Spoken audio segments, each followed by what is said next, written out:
6 horas, todas as reuniões. E hoje nós vamos ter o prazer de escutar o Dr. Ibrahim El Ibrahim, que foi um dos últimos residentes que nós tivemos no último grupo, né, no ano de 2021.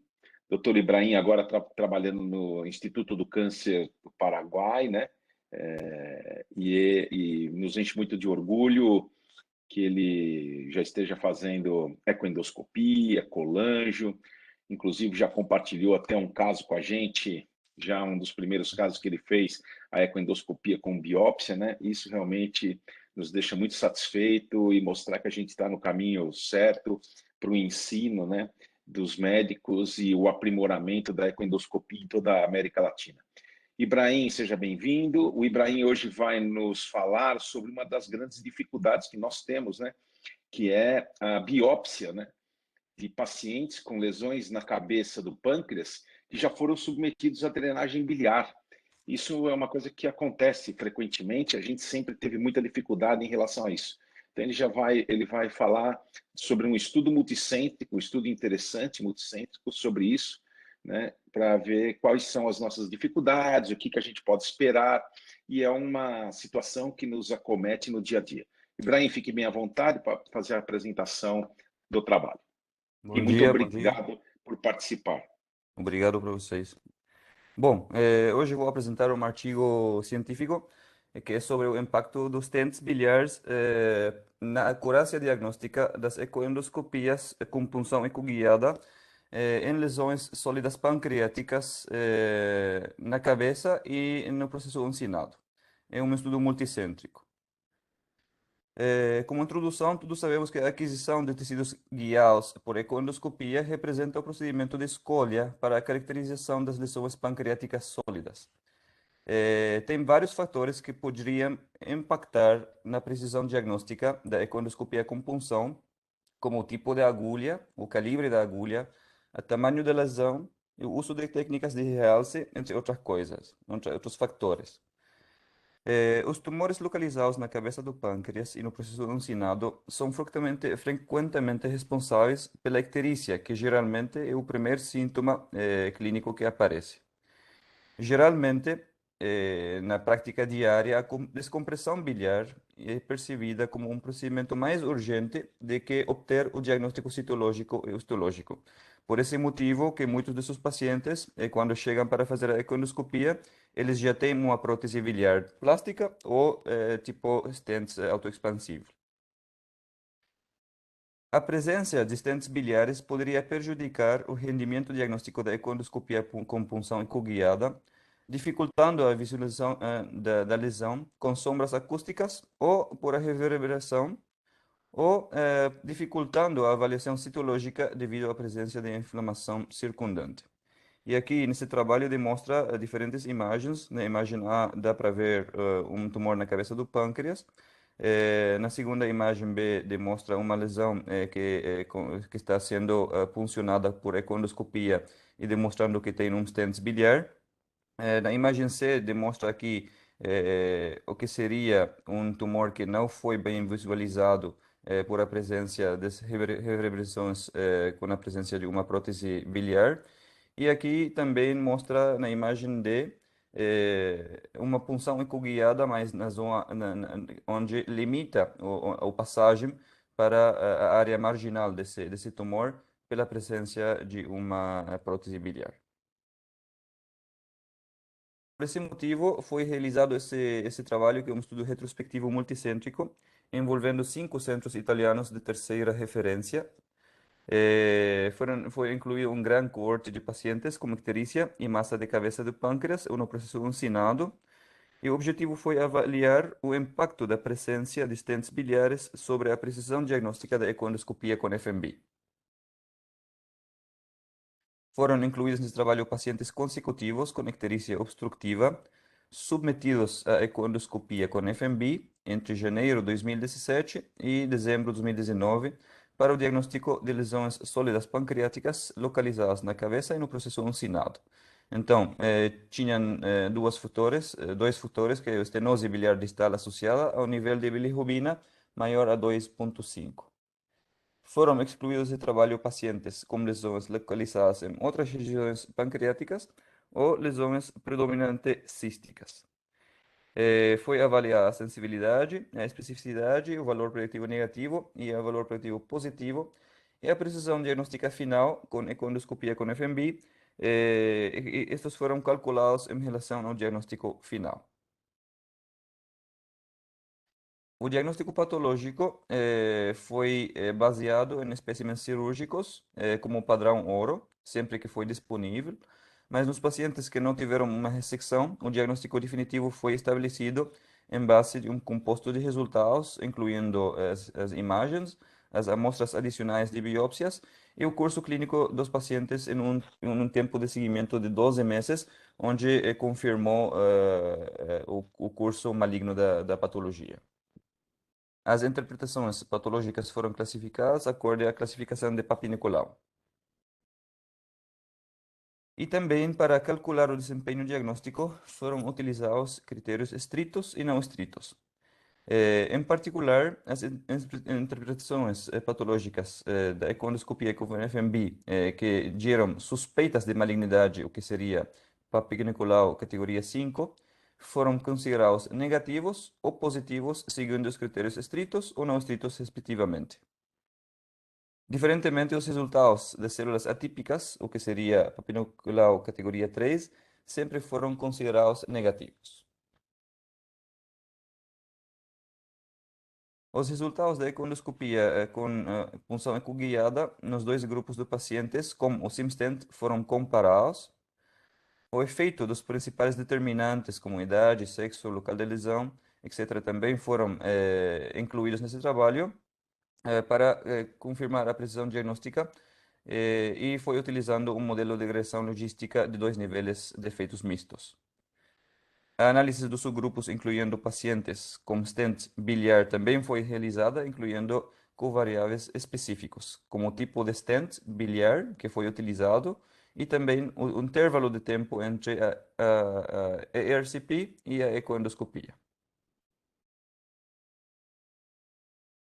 Bom, aqui vamos passando para os resultados. Dá para ver que o N total foi de 842 pacientes.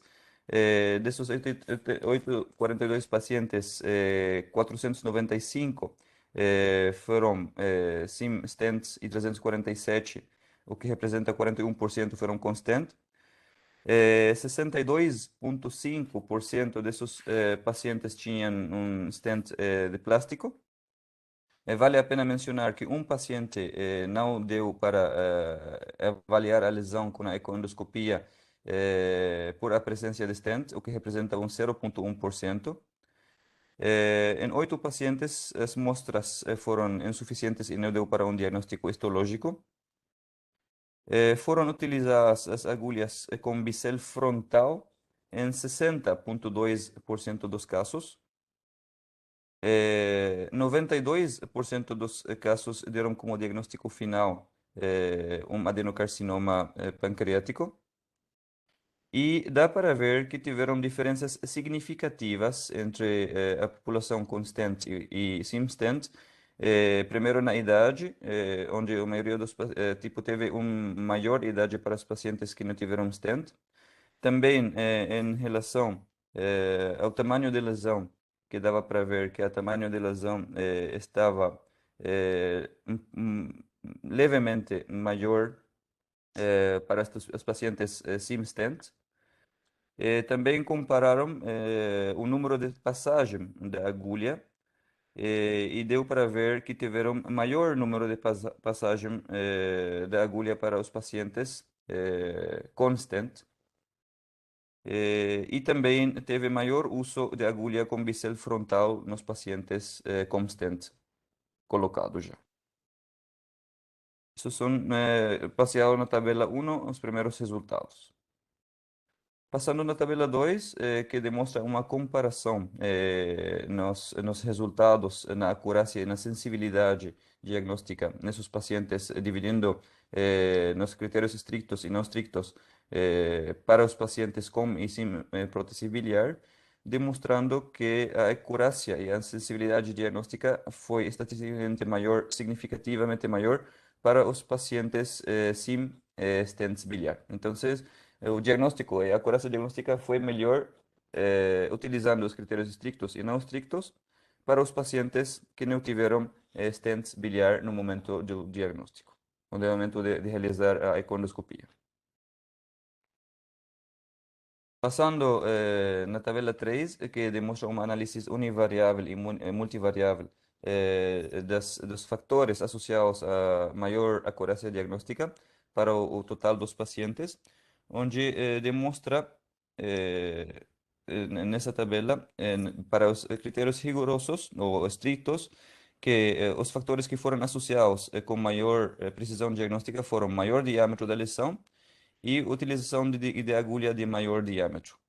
E o fator que foi associado com menos precisão diagnóstica foi a presença de stents no momento de realizar a punção. Para os critérios não estritos, também demonstrou dar maior precisão diagnóstica à presença de uma lesão de maior diâmetro e menor precisão diagnóstica quando tiveram um stent biliar no momento da punção ecoguiada. Então, aqui isso dá mais robustez a nossos resultados desse trabalho, demonstrando que a análise univariável e multivariável, utilizando os critérios estritos e não estritos, demonstrou que o fator da presença dos stents no momento da punção prejudica a precisão diagnóstica. Passando na tabela 4, esta tabela também faz uma análise univariável e multivariável para comparar os fatores associados com maior acurácia diagnóstica nos pacientes com stents biliares colocados no momento da punção guiada. E utilizando os fatores estritos, mostra que o fator que demonstrou maior ou ajuda para melhorar a precisão diagnóstica foi a utilização de agulhas de maior diâmetro nesses pacientes. E para os pacientes utilizando os fatores não estrictos, demonstrou que, de novo, a utilizar a agulha de maior diâmetro melhora a precisão diagnóstica e também demonstrou que um intervalo de tempo mais longo entre a ERCP e a ecoendoscopia também demonstrou melhorar a precisão diagnóstica.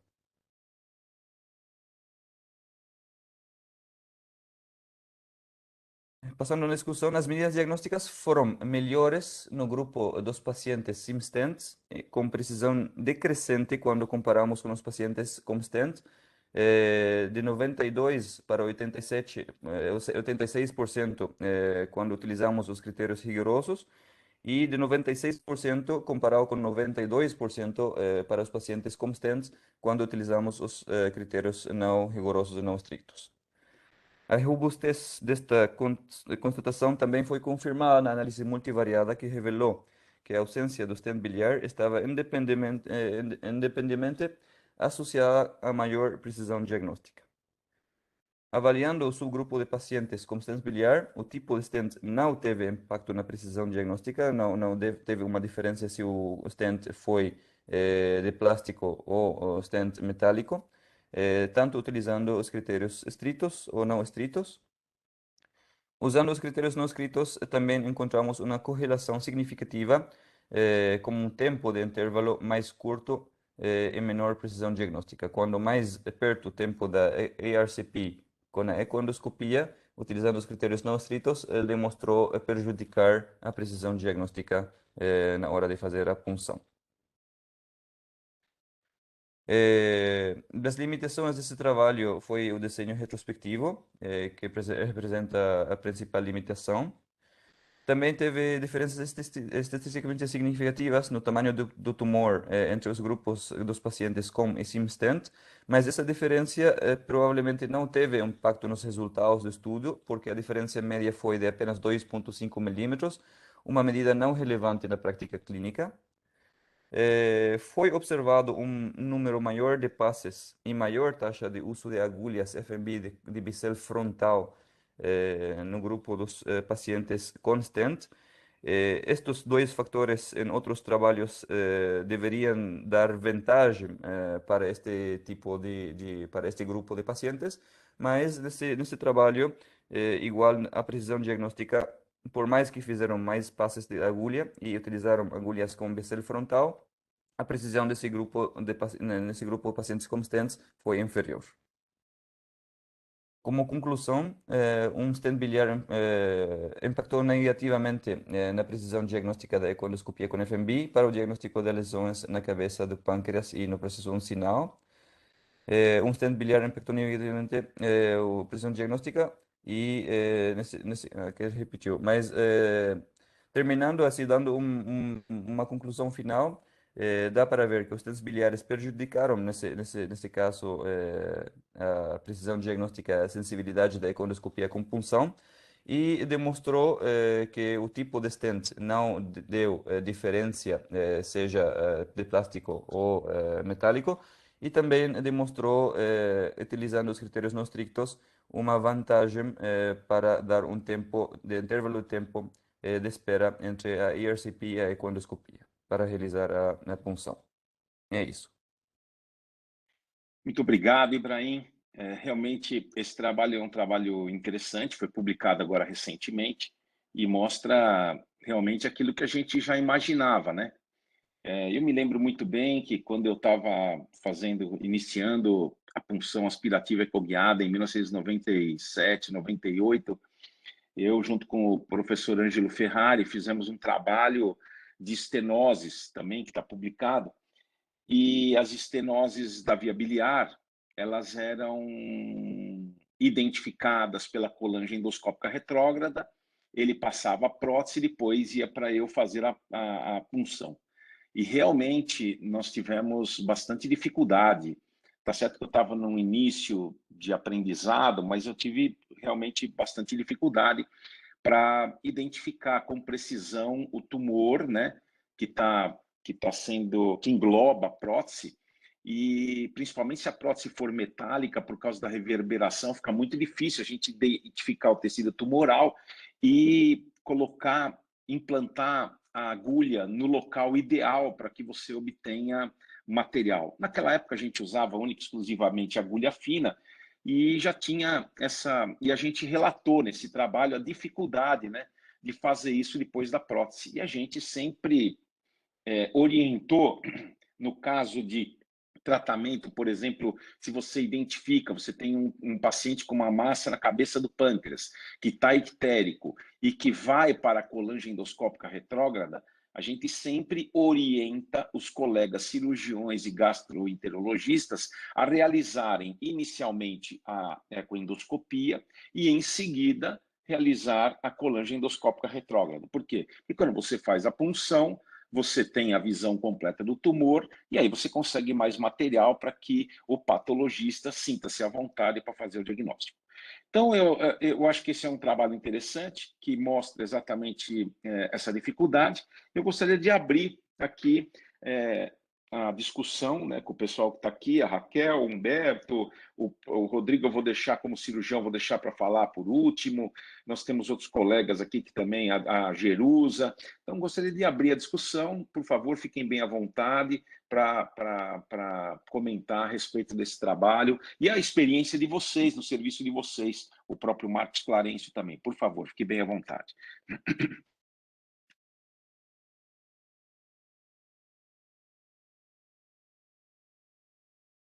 Bom dia a todos.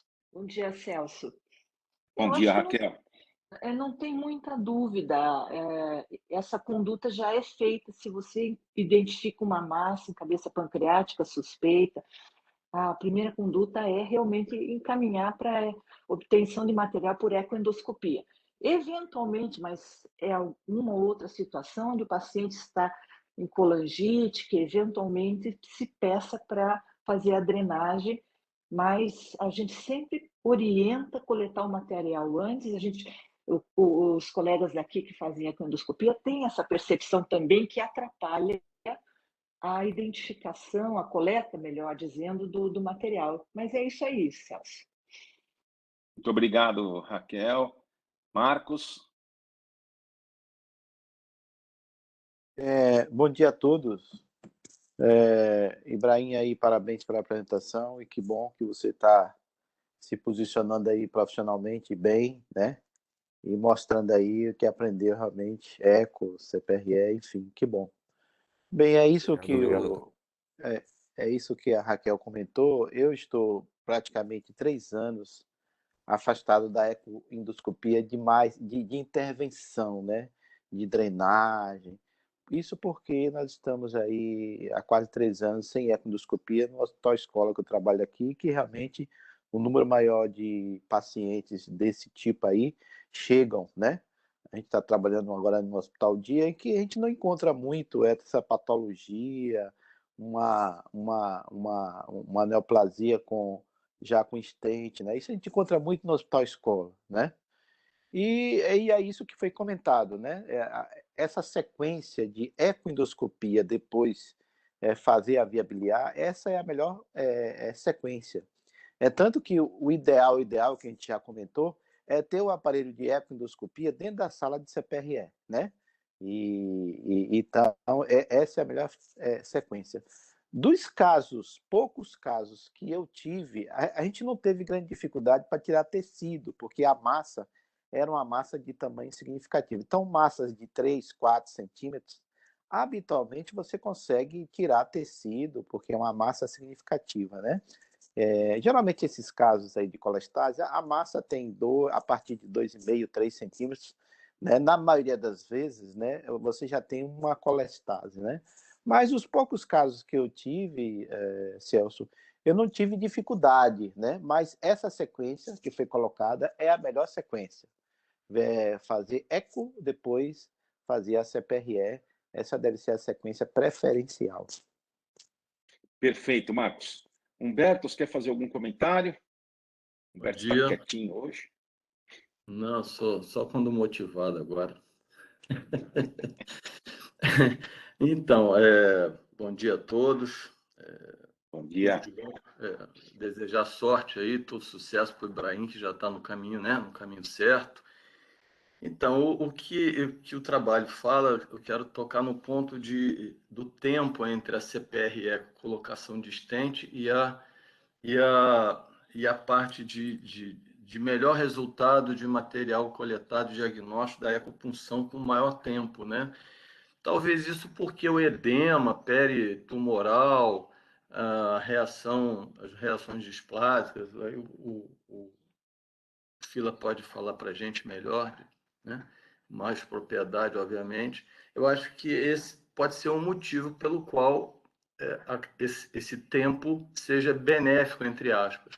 E esse tempo, isso é uma realidade muito grande em muitos serviços, né?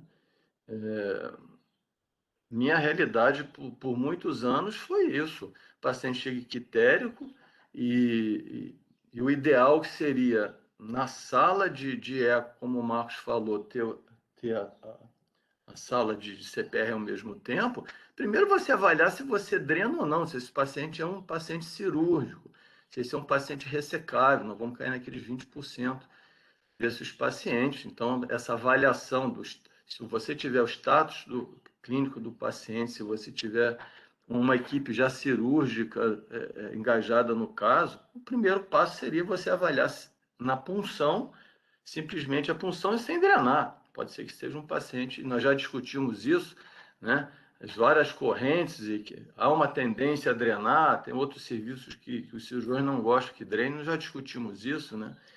Então, acho que esse é o primeiro passo.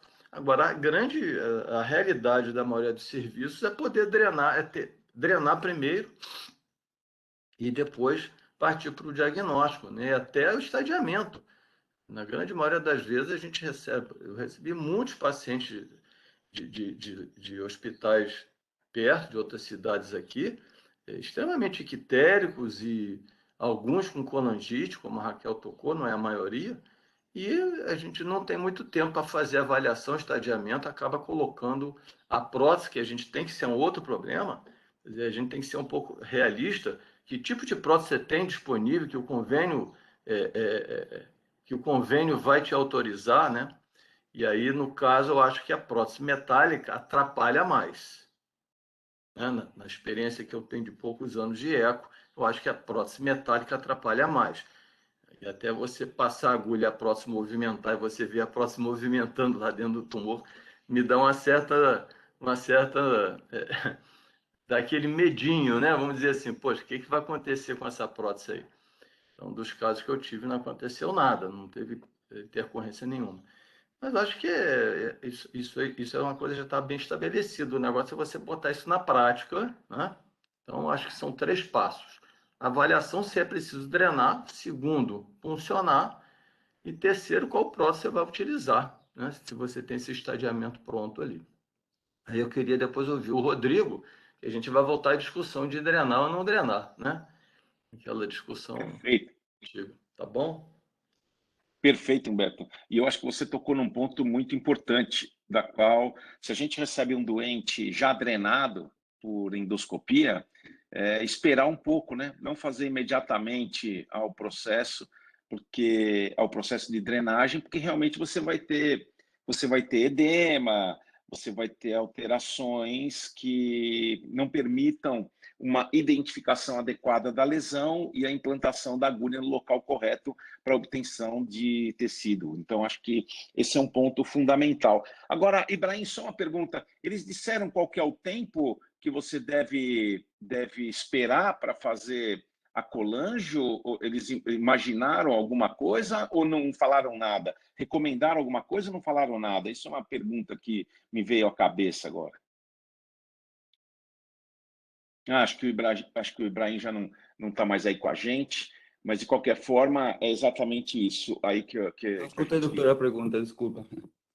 Não, eu queria saber se o trabalho fala em algum tempo de espera depois da colangoendoscópica retrógrada para fazer a biópsia em relação Não, eles. eles não falaram de um tempo específico, falaram que eles tiveram um intervalo de tempo entre um dia e inclusive 30 dias, mas eles não Tá.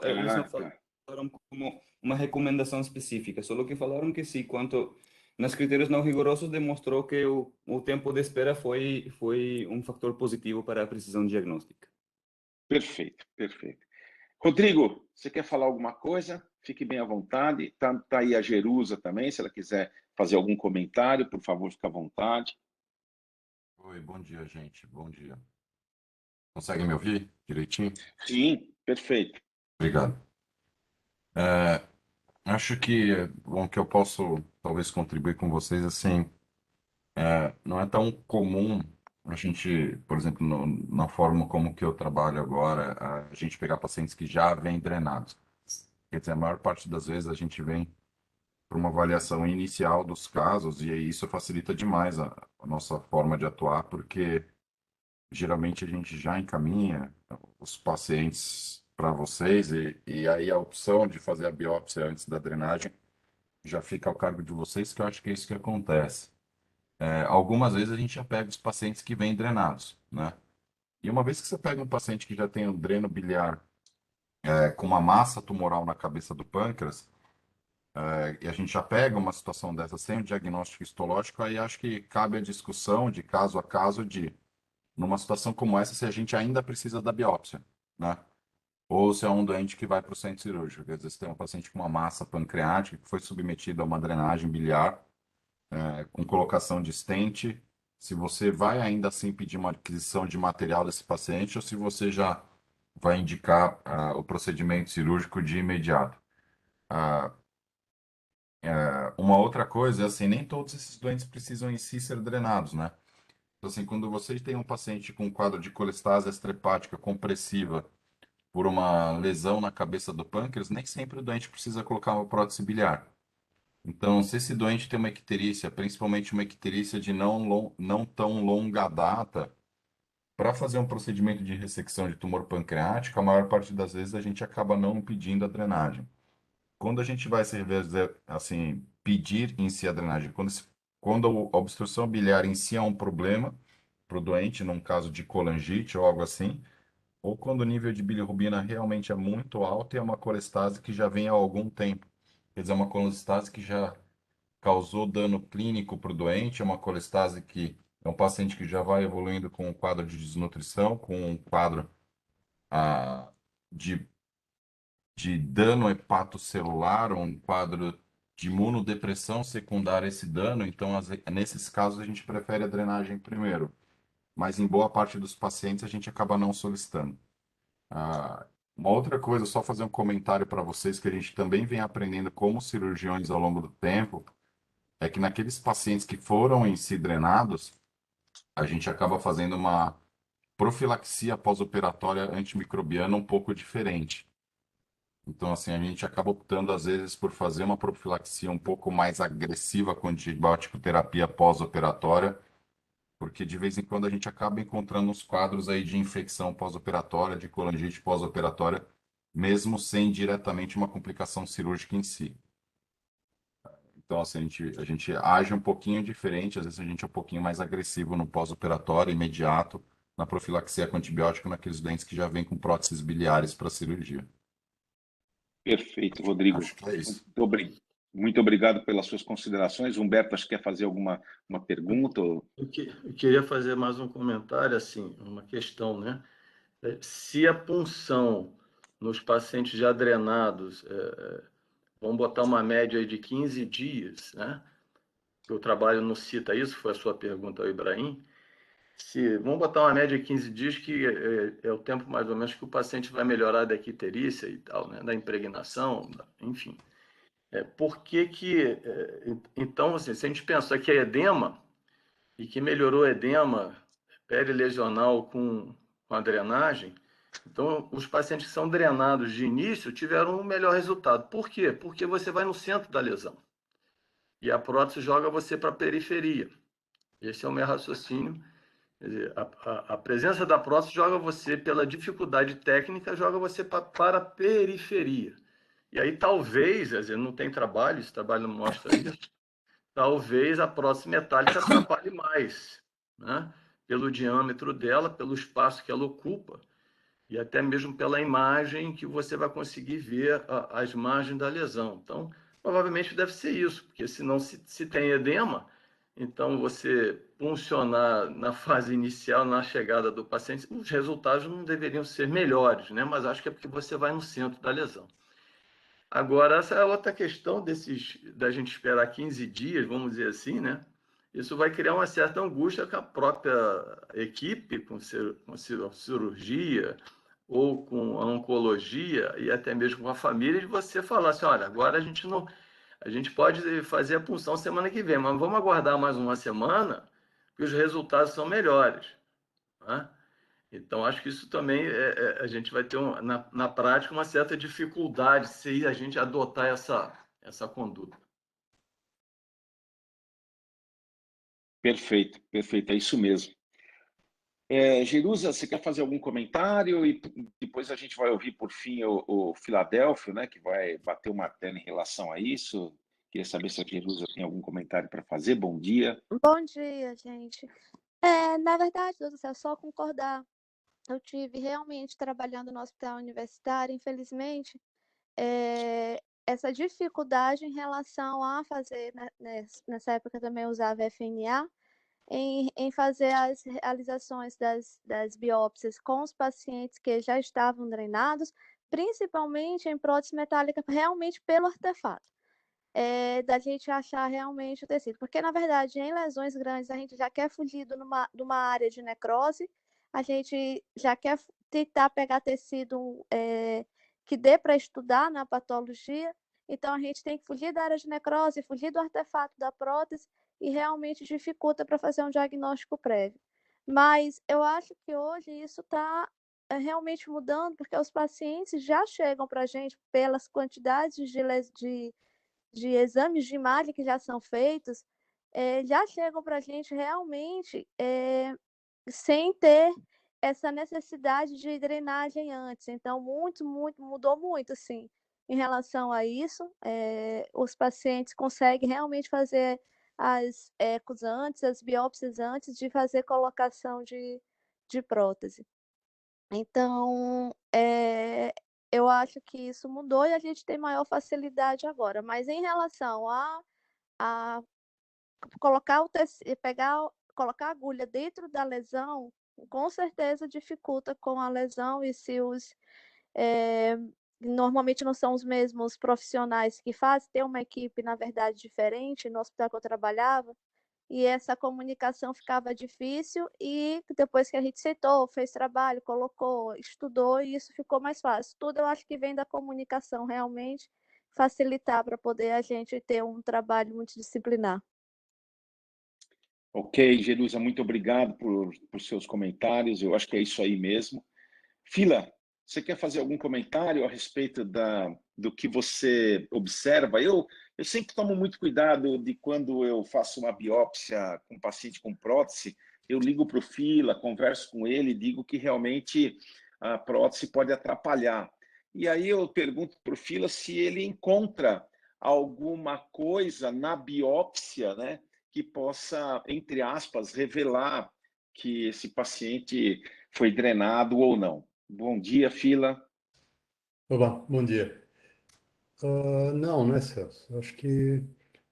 Eu acho que a Jerusa abordou o tema do ponto de vista prático correto. Quer dizer, se a equipe é multidisciplinar, e se a equipe sabe que eu tenho que sair da área de necrose, isso é mais comum. Eventualmente, quando você tem uma lesão muito grande, de você está tranquilo, fala, puxa, a lesão é grande, eu não vou ter problema nenhum. Não, aí que pode ter problema por conta da necrose ou uma desmoplasia tão acentuada que você vai ver célula isolada no meio da fibrose, e aí possivelmente tem até que lançar mão da imunistoquímica para saber se aquilo lá é leucócito ou é célula epitelial inclusa nessa fibrose densa. Eu acho que eu diria que atualmente a gente não vive mais esse problema, não é? Mesmo você tendo dificuldade de acesso, dificilmente a gente tem material inconclusivo totalmente negativo. Agora, desculpa eu ser repetitivo, mas citologia usando Papa Nicolau como critério diagnóstico, puxa vida, eu voltei para anos 70, né? Então, acho que não faz sentido você receber um diagnóstico desse. Suspeito? Isso o vizinho do paciente também sabe que é suspeito, né? Então, acho que isso não cabe mais na pancreatologia atual. Não cabe. Não, acho que não pode. Você quer fazer um trabalho e dizer que teve dificuldade? Uma dificuldade como? Para dar um Papa Nicolau? Então, acho que isso daí não consigo entender você lidar com uma coisa tão pouco objetiva, eu acho, sabe? Então, e insistir novamente, se o algoritmo para decisão é sólido ou não sólido, quando é sólido, com desmoplasia ou sem, né? História é essa de vir com citologia, né? Então não consigo dizer que um trabalho desse, né, eu acho que chamar atenção para com a prótese e não prótese, perfeito.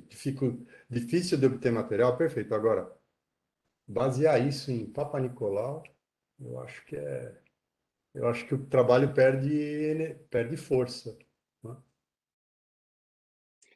Eu quero fazer um comentário a respeito disso, né? E além de tudo, né, Fila, no grupo dos dois, tanto com prótese quanto sem prótese, tiveram agulhas para aquisição tecidual, né? E você fazer Papa Nicolau para aquisição tecidual, você quebra completamente o conceito, né, de material para você conseguir fazer um diagnóstico mais assertivo, né?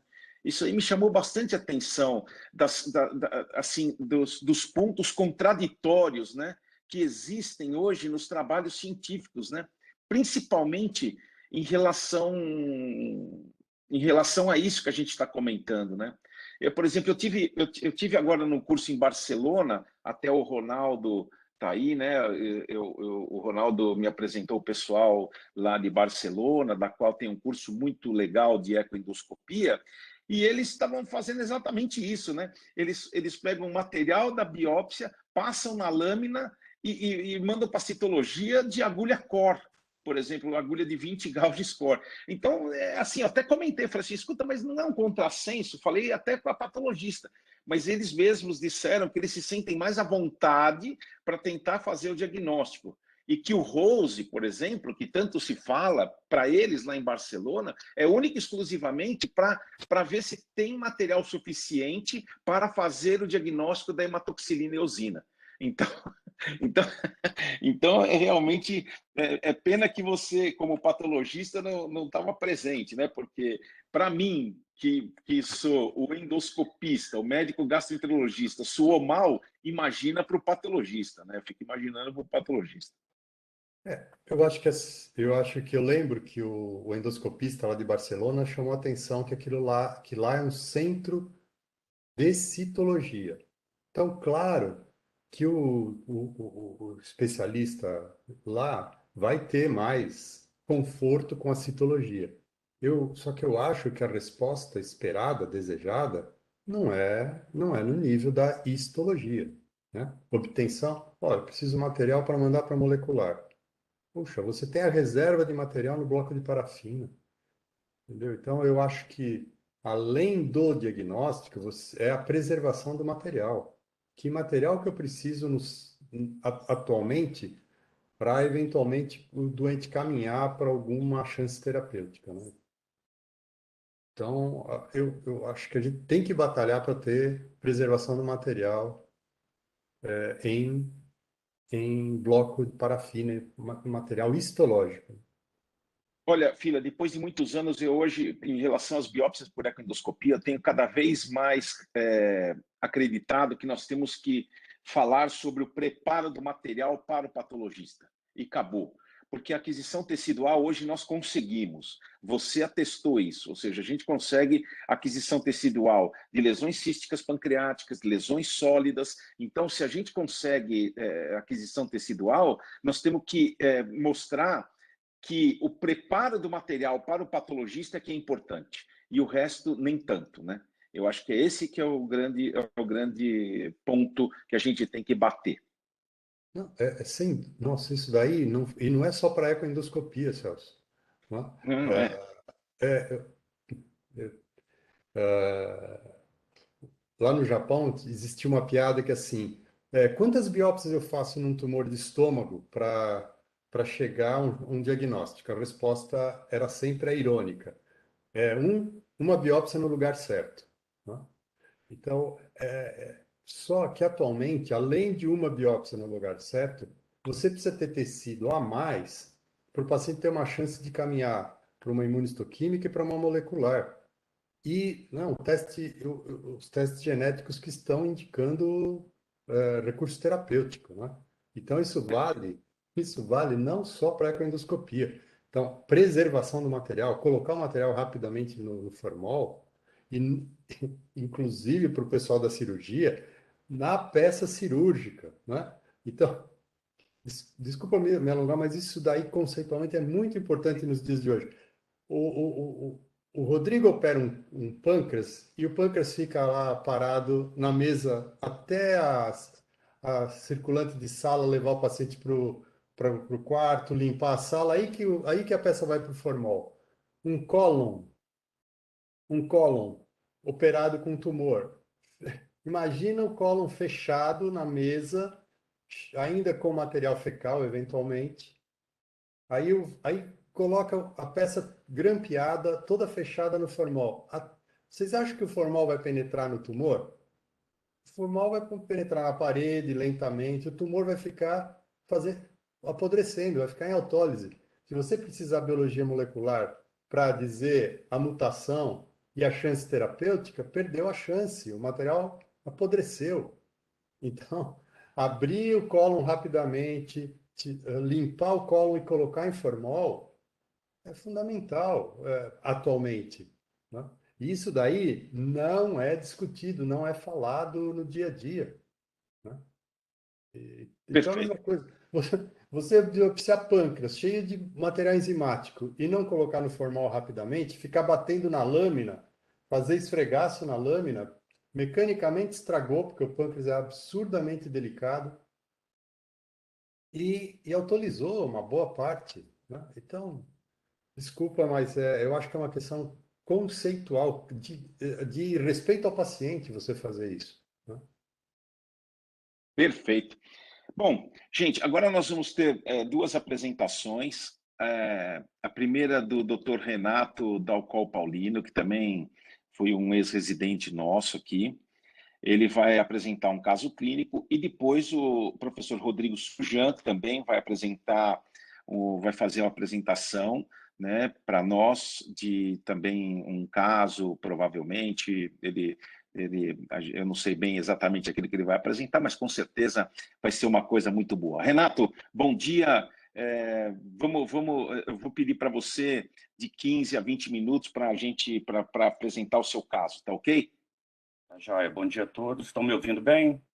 Sim, estamos te ouvindo muito bem. Foto maravilhosa essa aí. Joia. Deixa eu me apresentar aqui. Eu me chamo Renato Dalcol, estive aí no serviço de ecoendoscopia com o Dr. Celso em 2017.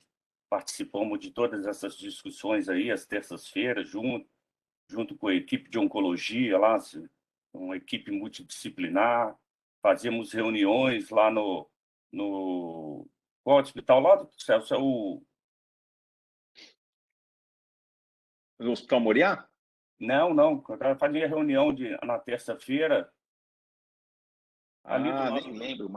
do 9. No Hospital Sírio, no Sírio Libanês. No Sírio. Fazemos reunião no Sírio também, junto com a equipe de patologia do Sírio. Tá? Exato. Então, vou apresentar esse caso. Esse caso aqui é um paciente que veio do interior para a gente aqui, um paciente masculino de 80 anos, natural e procedente de Cachoeiro de Itapimirim. Ele, de antecedentes pessoais, é um paciente que, muito bem, nega tabagismo, etilismo, não tem história familiar de câncer, não tomava medicação alguma. A única comorbidade é um diagnóstico oncológico que ele tinha, tá? Um adenocarcinoma de próstata, Gleason 8, que ele já fazia acompanhamento. Nós já tinha feito o esquema de quimioterapia no interior, tá? De radioterapia isolada, que teve uma ótima resposta na época. Só que em 2021, nos controles dele de estadiamento, tá? Pós radioterapia, ele teve uma recidiva química, linfonodal e uma lesão no pâncreas. Foi aí que ele veio encaminhado para a Vitória. Exames complementares lá de Cachoeiro ainda, uma tomografia de crânio com reação osteoblástica na calota craniana e uma ressonância de abdômen superior, que ele tinha uma lesão nodular sólida em processo uncinado junto da terceira porção de duodeno, tá? Com hipersinal entre 2 e com contraste, né? Significativo real por contraste, medindo 3,1 por 2,3. Na TC de tórax, já feito aqui em Vitória, um linfonodo mediastinal de 2,8 por 2,6. Foi feito uma PET-CT com fluordesoxiglicose, tá? E captou contraste nessa região, na porção medial da cabeça do pâncreas, uma captação baixa de 2,4 SUV, tá? Uma captação na parte baixa do reto e uma captação na parte da parótide esquerda. Não captou nesses linfonodos mediastinais nem no osso. Aqui a imagem da PET, aqui a gente pode ver bem, captou pouco aqui na região do pâncreas, tá? Captou aqui na região da parótide esquerda e uma captação no reto baixo. Esse exame, aí pediram uma ecoendoscopia para avaliar essa lesão do pâncreas. Tá? A ecoendoscopia, tá? As fotos, você vê uma lesão aqui, eu vi uma lesão bem delimitada, tá? Totalmente hipoecóica, tá? Com presenças de áreas císticas dentro da lesão. E também, no vídeo eu vou mostrar melhor, tinha focos hiperecóicos com sombreamento no parênquima. Tá? De início, na punção, já não me pareceu uma lesão maligna. Você vê que era uma lesão amolecida, diferente daquele aspecto do adenocarcinoma que a gente vê. Aqui, vamos ver se vai rodar legal. Tá rodando, tá rodando. Tá rodando bem? Ó, Tá você, rodando. você vê os focos hiperecóicos. No interior da massa, né? No interior da massa, você vê. A punção muito tranquila. Que agulha você usou, Renato? Aqui eu usei a 22 Gauss da Cook. Tá. Material suficiente, sem problema. Perfeito. Então, foi uma lesão nodular no processo uncinado cabeça do pâncreas, 3,9 por 2,7, foi ecoque, heterogênea, tinha limites bem definidos, com área cística e calcificação no parênquima. Na conclusão, eu interroguei uma pancreatite crônica, uma autoimune, também interroguei, não me parecia adenocarcinoma pela característica ecoendoscópica da lesão. E também não tinha critérios para caracterizar como ecoendoscopicamente como pancreatite crônica. Ele tinha critérios menores de Rosemont, que é a calcificação de parênquima, ele tinha a área cística, não tinha aquela lobularidade, o ducto cístico, o ducto pancreático principal, completamente normal, não tinha tortuosidade, não tinha realce do ducto. Então, assim, ecoendoscopicamente não parecia, não fechava critérios de pancreatite crônica também. Perfeito.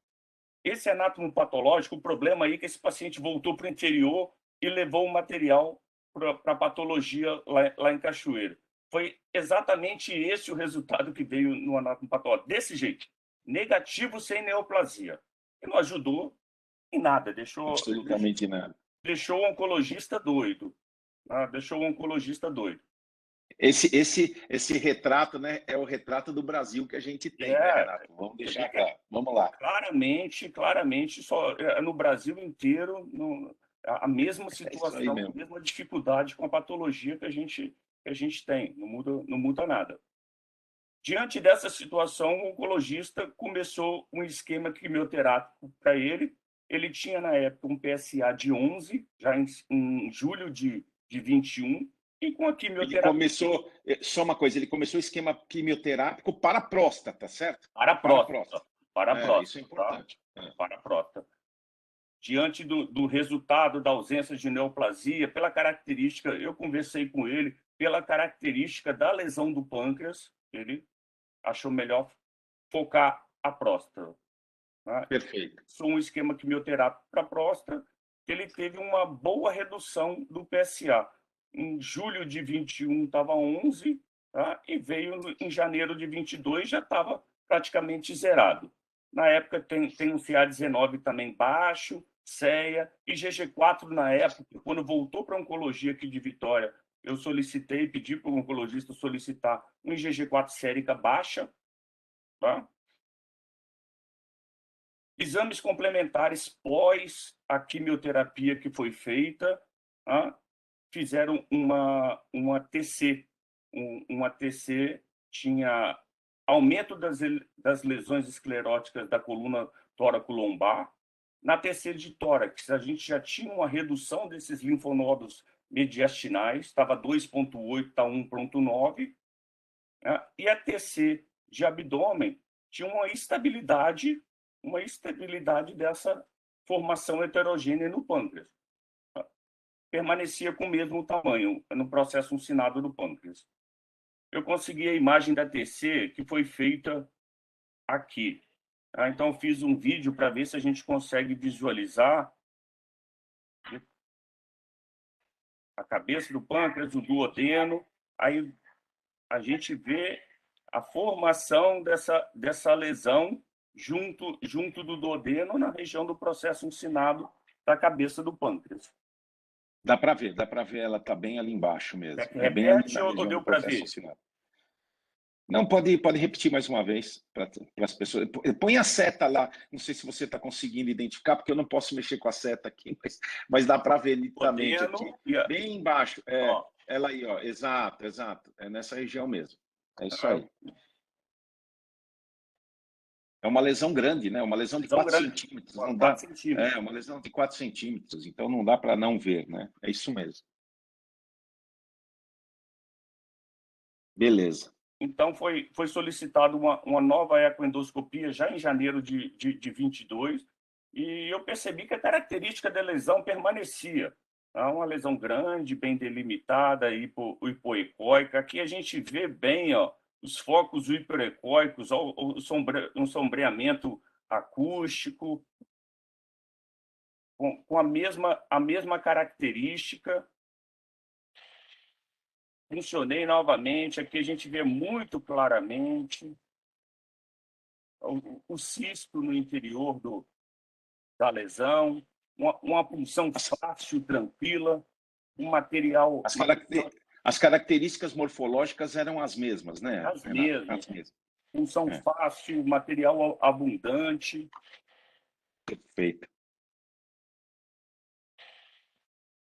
E aí a gente mandou para nosso patologista aqui, que a gente confia um pouco mais, tá? O resultado foi o seguinte: foi cortes histológicos constituídos por fragmentos escassos de tecido conjuntivo fibroso. E a imunohistoquímica no painel de anticorpos só positivou para vimentina, né? Que é um anticorpo característico do tecido conjuntival, e a impressão diagnóstica do patologista, achados imunohistoquímicos que favorecem tecido conjuntivo fibroso. E aí, o oncologista, esse caso foi para uma reunião multidisciplinar para definir a conduta a se fazer nesse paciente com a lesão de 4 centímetros, na região do processo uncinado da cabeça do pâncreas, um paciente de 80 anos, fazendo única comorbidade é um adenocarcinoma de próstata, paciente completamente bem do ponto de vista clínico, 80 anos com um shape de 60. O que se fazer? Ofertar cirurgia para esse paciente diante desse quadro? A grande questão que alguns levantaram foi: mas captou pelo PET. O PET captou, mas foi uma captação muito baixa, né? Muito baixa na região da cabeça do pâncreas. Fazer o quê? Oferecer uma GDP para um paciente de 80 anos que está bem... Renato, vamos ouvir a opinião do nosso cirurgião aqui, o doutor Rodrigo Surjan, né? Rodrigo, vamos supor que esse paciente é seu. O que é que você faria? 2 biópsias por ecoendoscopia que não vieram o diagnóstico, né? O que é que você pensaria em relação a esse tipo de paciente? Do que fazer? Putz, não tinha um caso mais fácil para discutir, não? Por isso que eu deixei ele colocar primeiro, viu? Eu imaginava que o caso dele ia ser cabeludo. E aí? É assim, a lesão parece uma lesão cirúrgica, né? Você olha todos esses exames de imagem, você tem uma lesão cirúrgica no pâncreas, né? E se você falasse para mim assim, o que o meu instinto falaria agora, essa lesão tem que ser ressecada. Mas pelas características, só uma pergunta rapidinha, mas pelas características morfológicas da ecoendoscopia, você vê uma lesão muito bem delimitada, né? Uma lesão que praticamente não está invadindo absolutamente nada. Você entraria para fazer uma duodenopancreatectomia ou você entraria para fazer uma enucleação nodular? Então, aí que a gente entrava na outra coisa que eu fiquei pensando nessa reunião inteira. Renato, eu acho que essa captação do processo uncinado do pâncreas baixo, assim, do PET, eu simplesmente desconsideraria. Sim, eu também. A gente sabe que existem tem captações fisiológicas do processo uncinado do pâncreas. Só uma pergunta, você falou de metástase linfonodal torácica, é isso? Isso.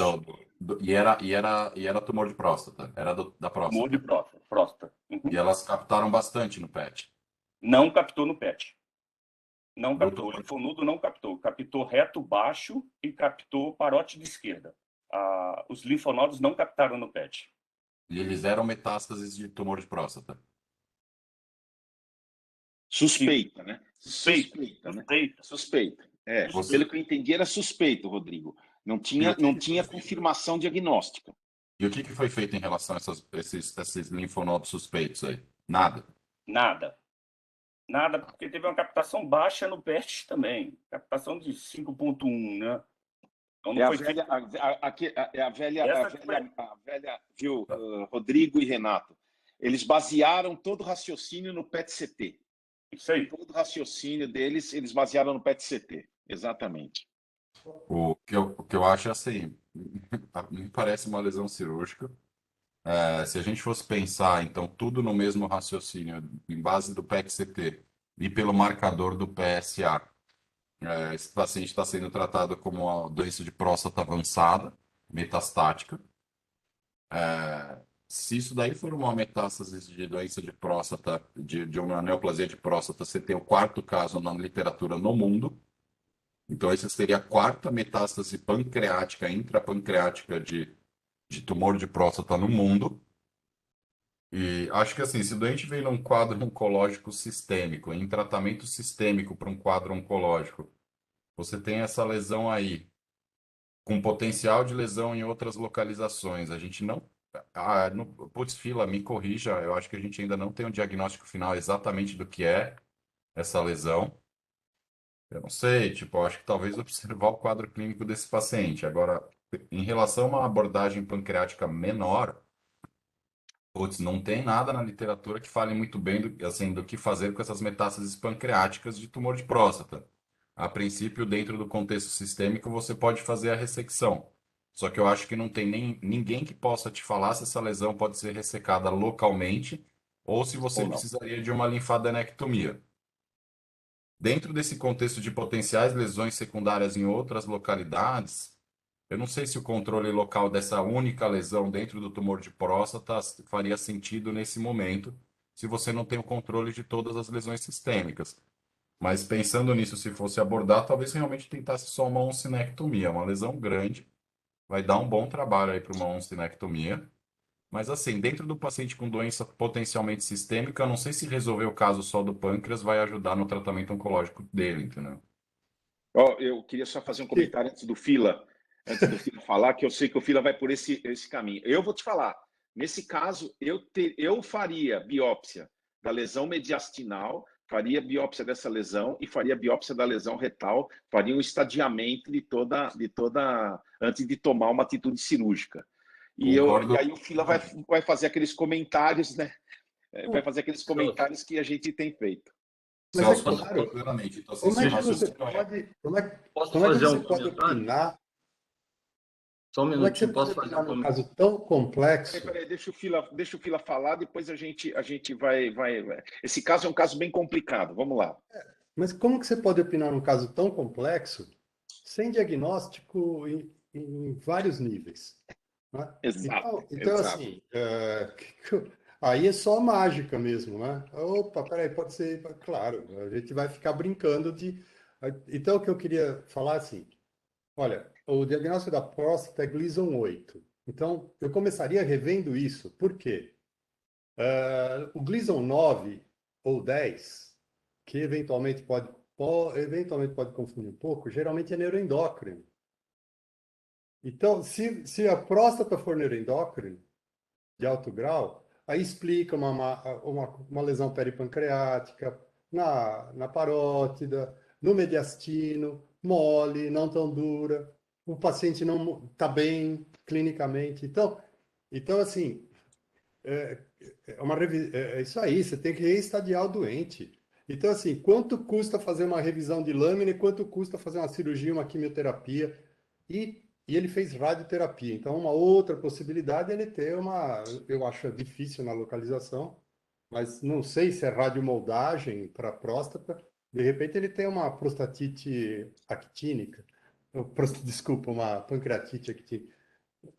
Então, eu acho que assim, é a elucubração mental, mas como é que você quer raciocinar, discutir pensar o que fazer com um doente desse, gastando uma fortuna sem o diagnóstico. Perfeito, perfeito. Aí, É isso mesmo. Ô, Celso, Vamos lá, fala aí, Humberto. olha só, Eu só vou pedir para as pessoas fazerem comentários rápidos, porque o Rodrigo ainda vai fazer uma apresentação também, por favor. Vamos lá. assim, se eu não pensar que essa lesão está no pâncreas, eu falaria que era um GIST pelas imagens, pelas características de imagem. Lesão grande sem causar alteração ductal, lesão com calcificação, é extremamente raro, mas a imagem, se fosse uma... Avalie a imagem com duas punções mesmo, né? A gente tem que considerar o que a gente tem na mão. Com duas punções dando material de fibrose, não é isso? Quer dizer, sem nenhuma... Tecido conjuntivo. E o doente bem, de 80 anos, continua com shape de 60, né? É o que a gente sempre deseja, chegar a 80 com shape 60. E chegar aos 60 com shape de 40, sempre assim. Mas eu concordo com o Fila que a gente tem que insistir num diagnóstico, porque fazer uma cirurgia radical de ressecção grande, sem um diagnóstico, e o paciente bem, né? Então, perfeito. É isso mesmo. Pode continuar, Renato. Vamos ver. O que decidiram aí fazer com ele? Então, diante de toda essa discussão da complexidade do caso, decidiram só acompanhar essa lesão do pâncreas, não submeter o paciente à cirurgia. Depois de explicado como seria a cirurgia, o paciente também se negou a fazer a cirurgia.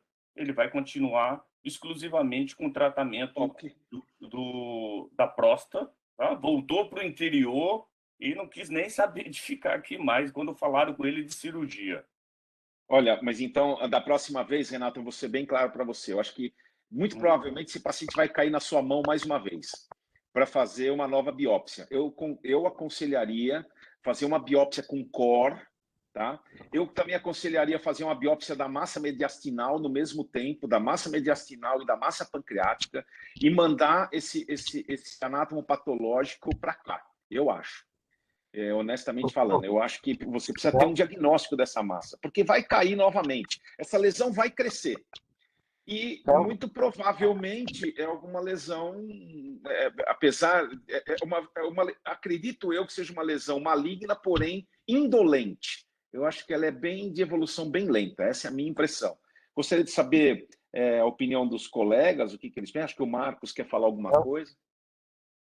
Oi, Marcos, pode falar.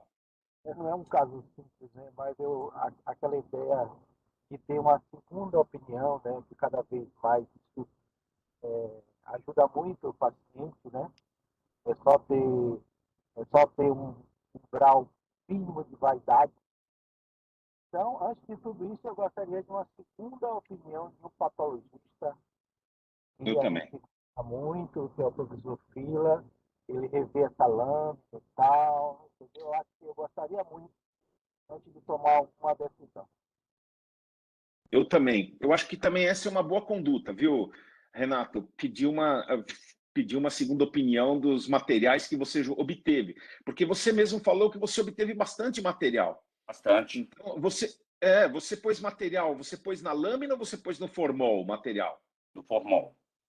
Então, eu acho que né, poderia fazer uma revisão. Eu acho que vale a pena. Vou seguir a sugestão. Alguém tem mais algum comentário? Perfeito. Oi, fala, Otávio. Tudo bem? Tudo. Bom dia aí. Primeiro, parabenizar o 06 aí. Pô, aprendeu direitinho em 06. Outra coisa. Estamos tentando. Não, eu gostei das imagens aí. Estou tentando ligar minha câmera aqui, mas não consigo. Acho que agora vai. Bom,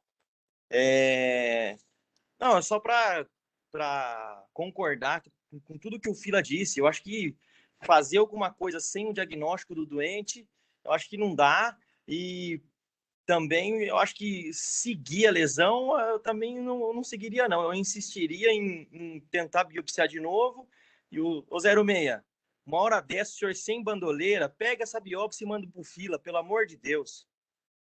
O paciente fugiu, o paciente foi para o interior, falaram de cirurgia com ele, rapaz. E o paciente Então, vem, e não mas eu quer acho nem que a melhor conduta foi não fazer cirurgia, viu? Acho que a melhor conduta foi não fazer cirurgia por causa do. O Fila falou bem, não tenha diagnóstico. Eu acho que é exatamente isso. Bom, gente, vamos passar agora então para o Rodrigo. O Rodrigo vai fazer uma apresentação rápida. Rodrigo, você tem aí 20 minutos. Você acha que dá em 20 minutos para fazer essa apresentação? Ah, dá. Tranquilo. Perfeito, Rodrigo. Então vamos lá. Vocês estão vendo? Estamos. Tá bom. Vocês estão vendo a tela que tem 2 slides ou a... Sim, nós estamos vendo a tela que tem 2 slides. E agora? Agora nós estamos vendo a tela, só a tela mesmo. Pode mandar Tá bala. bom. Rapidamente, devo ou não nego, pago quando puder, fila, tô pagando. Essa é uma aula que eu vou falar sobre os agonistas, uma breve apresentaçãozinha sobre os agonistas do GLP-1, aí fiz questão de colocar esse nome, pancreato humano e o monstro de Gila. Bom, o que é o GLP-1? Ele é um peptídeo glucagon-like 1, produzido pelo gene da incretina, que é um gene pró-glucagon. É um hormônio de ação hipoglicemiante. O estímulo da sua secreção é insulino dependente, é dependente de glicose e causa supressão da produção de glucagon.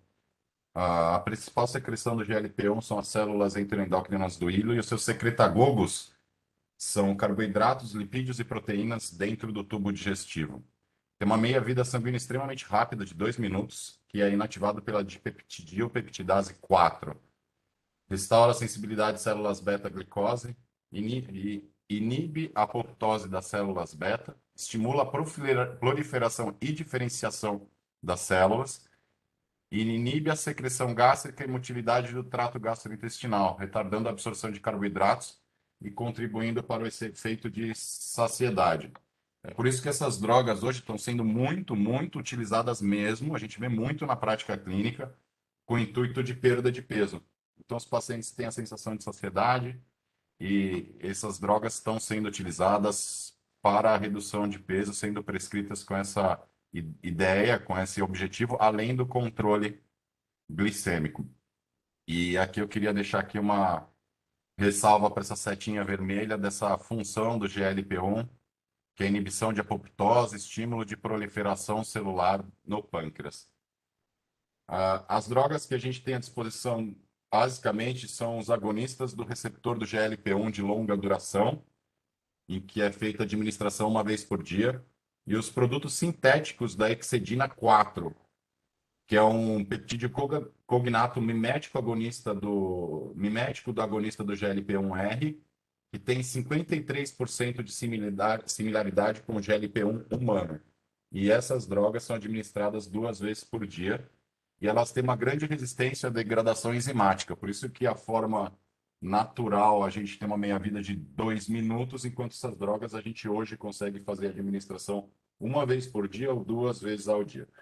E essas drogas foram lançadas ao mercado, e no começo dos anos 2010, a gente começou a ver uma série de publicações fazendo uma potencial associação com câncer de pâncreas, com câncer de tireoide, e foi uma sequência imensa de publicações, 2009, 2010, 2011, bem no começo dessa década, a gente viu muitas publicações levantando essa dúvida, até que a gente chega nessa publicação de 2012, fazendo a primeira referência da associação entre essas drogas e a mutação do gene do Carras. Mas a literatura rebateu de imediato. Quando foram levantadas essas suspeitas, imediatamente começaram também a sair uma série de publicações falando, não, peraí, isso daí não tem nada a ver com câncer de pâncreas, porque, afinal de contas, aqueles pacientes que a maior parte deles ainda fazia uso para o controle do diabetes, desse tipo de medicamento, afinal de contas, esses pacientes com diabetes de início recente, o risco deles de ter câncer de pâncreas é até 100% aumentado. Tem 4 a 7 vezes aumento de risco de desenvolver câncer de pâncreas nesses pacientes. Até 3% dos pacientes com diagnóstico de diabetes recente vão ter câncer de pâncreas mesmo em 3 anos. E 30% dos pacientes com diagnóstico recente de diabetes tipo 3, né, o diabetes de início tardio, podem ter câncer de pâncreas no diagnóstico. Então, assim, qual que é a porcentagem desses pacientes com câncer que a gente não sabe, que já tinham um câncer na época do diagnóstico de diabetes?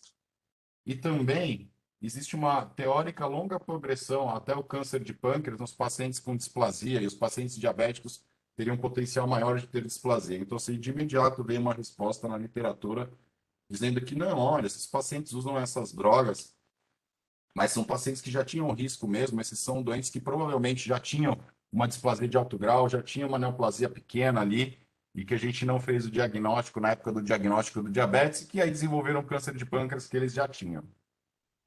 Mas daí, vem daquela publicação de 2012 da utilização, em que eles testaram os agonistas do GLP-1 em ratos M-Carras, quer dizer, em ratos, em cobaias que têm já a mutação do gene Carras. Essa publicação é uma publicação que fazia muito sentido. Parecia que quando você dava GLP-1 para esses pacientes, alguma coisa estava acontecendo no tecido deles. E aqui são 2 fotos, uma foto inicial do parênquima desses ratos antes do estímulo com agonistas do GLP-1 e depois de 12 semanas só da administração de Exidin 4, a gente tem essa foto aí embaixo. Fila, não sei se você quer comentar a diferença entre as fotos A e E.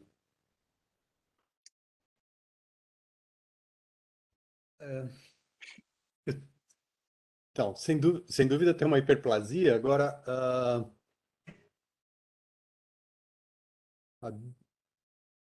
bem na dúvida se é regeneração acentuada ou se é neoplasia mesmo.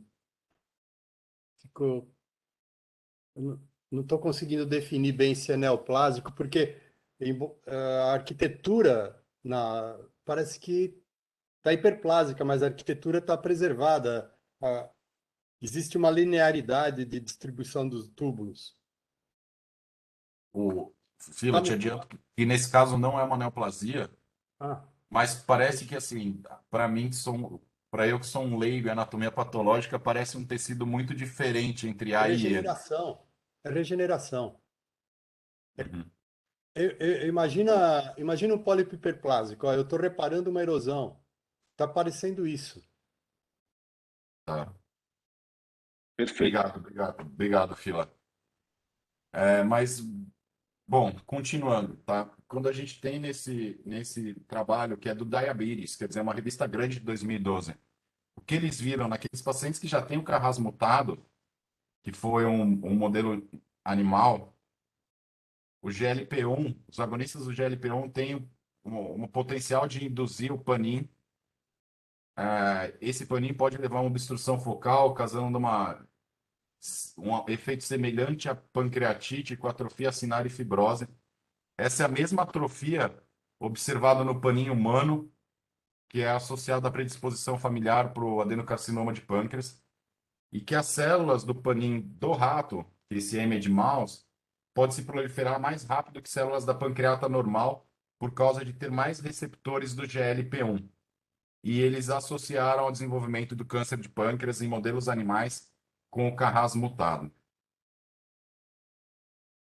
Se a gente pegar a bula desses próprios medicamentos, esse daqui foi o que eu tirei da aprovação da FDA, quer dizer, o que a FDA colocou na bula desses medicamentos. Você já vê que os agonistas do GLP-1 têm uma contraindicação a serem utilizados em pacientes com carcinoma de tireoide, medular de tireoide, e contraindicação a ser utilizada na neoplasia endócrina múltipla tipo 2, aumenta o risco de câncer de tireoide e aumenta o risco de indução de pancreatite. Isso está na bula aprovada pelo FDA. E aí eu queria chegar onde a gente tinha comentado uma vez, Fila, do Carras no IPMN. Então, assim, o Carras é um dos genes mais importantes envolvido nas neoplasias pancreáticas. Ele tem uma alta taxa de mutação no câncer de pâncreas e no panin. Em 50% dos pacientes com IPMN, a gente vê, em média, 52%, tá? A gente vê mutação do Carras, 60% no tipo gástrico, 53% no intestinal, 47% no pancreato biliar. E na literatura diz que quanto mais avançada a displasia e invasão, maior mutações de Carras nos IPMNs. Isso daqui é o que a gente tem. Eu peguei só alguns exemplos, e essa é uma discussão que vinha lá atrás, e hoje em dia não se fala mais muito, né? Mas essa potencialidade de associação de mutações do Carras e aumento da atividade do Carras nos pacientes com IPMN. E aí, onde eu queria chegar, que foi naquela época que eu fiz aquele comentário, Fila, que falei, ó, um dia eu trago para vocês o que eu dei uma lida sobre isso. Esse daqui é um senhor oriental, que vinha acompanhando o IPMN há 5 anos. Está aqui a lesão. Nos 5 anos que ele acompanhou o IPMN, ficou exatamente igual. E depois de um pouco menos de 1 ano recebendo um análogo do GLP-1, ele desenvolveu esse tumor de pâncreas, essa área esbranquiçada aqui, que no mínimo parece ter íntima contiguidade com esse IPMN. E foi aí que eu comecei a pensar sobre isso. Então, assim, antes de tudo, queria falar do tema da aula, porque que é o monstro de Gila. A Exedin 4, ela foi descoberta e ela é presente naturalmente na saliva do monstro de Gila, que é esse lagarto bonito aqui. E depois de ter esse caso e pensar um pouco sobre o assunto, eu cheguei às conclusões que, de fato, não há contraindicação à utilização do GLP-1 nos pacientes portadores de neoplasias císticas pancreáticas e no IPMN. Então, assim, mas para mim, isso que a gente vê publicado desde aquele modelo experimental de 2012 na revista Diabetes, faz sentido para mim o potencial de ação deletéria dessa droga nos pacientes com IPMN. Eu vi pelo menos um caso, que é esse que eu mostrei para vocês, que me deixou um pouco preocupado com essa associação. E apesar de não estar na bula da FDA, eu não prescrevo o análogo do GLP-1 ou análogo sintético do Exedin 4 para os pacientes, pelo menos daqueles que têm algum tipo de alteração da pancreata ou de lesões focais pancreáticas. Era isso Perfeito. que eu queria mostrar, pessoal. Rodrigo, mais uma vez, eu fico realmente muito, muito feliz, muito orgulhoso de a gente ter uma revisão como essa, né? Acho que nós fomos hoje, recebemos um grande presente, muito obrigado, que eu acho que hoje, do ponto de vista clínico, a gente tem visto cada vez mais pacientes usando esse tipo de artifício, né, para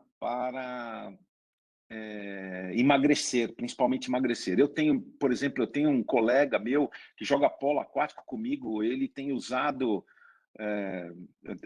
essas drogas GLP-1 para emagrecer, já perdeu aproximadamente 25 quilos, mas a gente percebe também que eu, por exemplo, no meu consultório, tenho pelo menos um caso de pancreatite pós-uso de GLP-1 e também tem um caso de uma paciente que começou a fazer uso e que desenvolveu lesões císticas pancreáticas. Eu tenho, inclusive, posso até rever esse caso e apresentar esse caso aqui, que eu acho que é um caso extremamente interessante. E você colocou ordem nisso, né? Colocou ordem na minha cabeça em relação a isso, de como a gente tem que realmente tomar muito cuidado e com esse tipo de lesão. Eu acho que isso deveria suscitar mesmo, em relação aos clínicos, né? Procurar saber quais são as alterações no pancreata mesmo, né? No pâncreas, em relação a essa droga. Olha, muito obrigado mesmo por essa revisão. Realmente isso engrandece muito nossa terça-feira pela manhã, né, cultural em relação ao pâncreas. Eu queria abrir a discussão, nós temos aí mais 6 minutinhos, por favor, fiquem à vontade para discutir, para falar alguma coisa da sua própria experiência, eu acho que vale a pena. Vou ficar espantado se o Humberto não falar nada.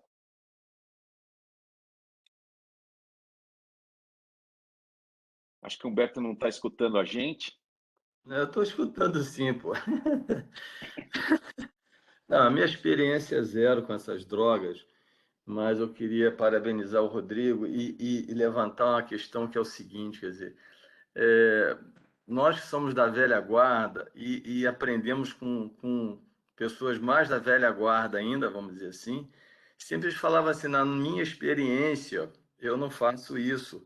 E isso por um tempo soou como, ainda soa como se fosse agora uma bruxaria se você falar isso. O que o Rodrigo está mostrando é exatamente ao contrário, baseado na experiência científica dele, por um caso, eu concordo com ele que ele não prescreve. Então, assim, baseado em ciência. Então, essa história que, na minha experiência, no que eu vi, quer dizer, a gente tem discutido vários casos aqui que a gente sai dos guidelines, sai dos protocolos, que a gente faz a conduta própria baseado na ciência, no que a gente leu, no que a gente tem de experiência própria. Então, queria parabenizar o Rodrigo por essa finalização, pela revisão e pela essa finalização aí. Quer dizer, não é minha experiência porque eu acho, é na minha experiência porque foi baseado na literatura e o que ele assume de fazer, né? E de não fazer. Perfeito. Entendi. Eu preciso fazer um comentário. Claro. Fazer um comentário. Humberto, estou te falando numa boa, cara. Me permita. A sua inteligência às vezes me assusta um pouco. Eu fiz essa apresentação, era exatamente isso que eu tinha em mente. Então, assim, um dia, se você quiser, a gente toma um café e a gente pode discutir aí medicina baseada em evidência, o quanto os protocolos científicos internacionais estão direcionados a obter resultados que são desejados ou não. Outro dia a gente bloqueou num comitê de ética um protocolo que veio de uma grande indústria farmacêutica com aprovação do CONEP, com aprovação de diversos centros internacionais que a gente absolutamente comprovou que estatisticamente aquele protocolo estava sendo para obter um resultado específico, não a verdade. Então, assim, um dia eu posso discutir sobre a história de uma equipe na Grécia que começou a estudar isso muito a fundo, do que a gente tem de verdade mesmo na literatura científica. Hoje estão sendo levantados grandes questionamentos da medicina baseada em evidência. E o fundinho dessa aula é um pouquinho um cenário de protesto em relação exatamente ao que você falou. Hoje em dia, dentro de estudar o caso, pensar no caso e ver indícios científicos sobre o assunto, às vezes eu me sinto bastante confortável em não fazer o que a literatura manda eu fazer. O fundo dessa aula, se você tirar o pâncreas do lado, a mensagem dessa aula é exatamente o que você falou. Humberto, obrigado. Obrigado mesmo. Raquel, quero saber se você tem algum comentário da sua experiência com o GLP-1. Não sei se a Raquel está nos escutando. Alguém tem mais algum comentário? Por favor, fique bem à vontade. Pode abrir o microfone e falar.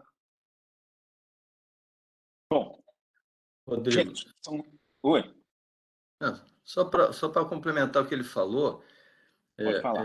eu li que nos Estados Unidos, eu vi depoimentos de médicos dos Estados Unidos e que existe uma associação com mais de 20 mil médicos querendo deixar de ser médicos, porque estão engessados na sua prática médica, estão extremamente decepcionados. Então, isso eu não me lembro qual foi a fonte, mas eu vi comentários das pessoas se identificando, dizendo onde que trabalhavam, né? E que faziam parte dessa associação. E porque estão muito engessados, você não pode sair de nenhum... Se você sair do protocolo, sair do guideline, e o resultado, você tá encrenca. Então, é só para mais um dado para ilustrar aí a brilhante apresentação do Rodrigo. Só isso. Exatamente. Mais algum comentário? Perfeito. Bom, gente, são 7h29. Eu quero mais uma vez agradecer a participação de todos, sem exceção. Eu acho que essa reunião ela foi muito profícua. Quero agradecer em especial ao Ibrahim, ao Renato Dalcol Paulino e também ao Rodrigo Surjan pelas brilhantes apresentações e o caso clínico apresentado. E a gente, na próxima terça-feira, pode ter certeza, nós vamos ter mais. E se alguém quiser, por favor, que está aí na reunião e quiser fazer a apresentação de algum caso, entre em contato comigo, pode ser no privado mesmo, tá? E aí pode preparar o caso, que a gente está aqui pronto para discutir. Eu acho que realmente isso tem engrandecido bastante a nossa reunião. Muito obrigado a todos, são exatamente 7h30, a gente está encerrando a reunião. Desejo uma boa semana para todos vocês, espero revê-los na próxima semana, na terça-feira, às 6 horas da manhã. Um abraço para todo mundo, tchau para vocês e muito obrigado mais uma vez. Bom dia. Boa semana. Bom dia.